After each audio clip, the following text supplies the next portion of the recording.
Israël a effectivement gagné cette guerre de 67 grâce à l'aide du Maroc. Eh bien, sans le Maroc, Israël n'aurait peut-être pas gagné la guerre des 6 jours. Alors, tout commence en 1965, on est 2 ans avant que débute la guerre des 6 jours. Les grands leaders du monde arabe se retrouvent à Casablanca. C'est le 3e grand sommet de la Ligue arabe. Alors, vous vous en doutez, le Mossad ne fait pas partie de la liste officielle des invités, mais il est là et il va recueillir des informations cruciales. Il y a un protagoniste, c'est Nasser, le président égyptien, le leader de la coalition arabe. Alors dans quel état d'esprit est-il à la veille de cette conférence? Il déclara à Assouan en février: l'année 1965 est la plus dangereuse des années de la lutte arabe. Israël prétend que les Arabes s'apprêtent à perpétrer une agression. Cela signifie qu'Israël a l'intention de nous attaquer.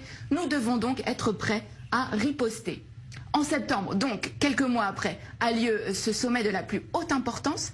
À l'ordre du jour, l'état des forces armées des pays de la Ligue arabe, avec cette question: sont-ils prêts à faire la guerre contre Israël? L'autre homme clé de cette histoire, c'est Hassan II, le roi du Maroc. Il va permettre au renseignement israélien de connaître ses ennemis.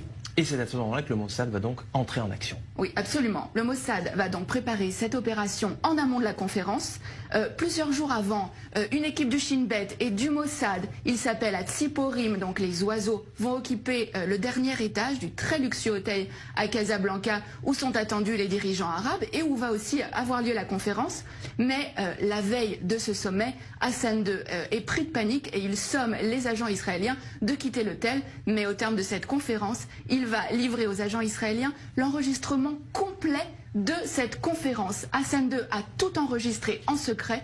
Il n'a pas confiance dans les invités de la Ligue arabe. C'est à peine croyable. Mais qu'est-ce que les Israéliens vont bien pouvoir découvrir sur ces cassettes? Alors, les enregistrements vont révéler qu'il est question de créer un commandement arabe unifié pour mener les hostilités contre Israël. Et le point crucial, c'est que les rangs arabes sont profondément divisés. On va pouvoir entendre des échanges extrêmement vifs entre Hussein de Jordanie, mais aussi Nasser.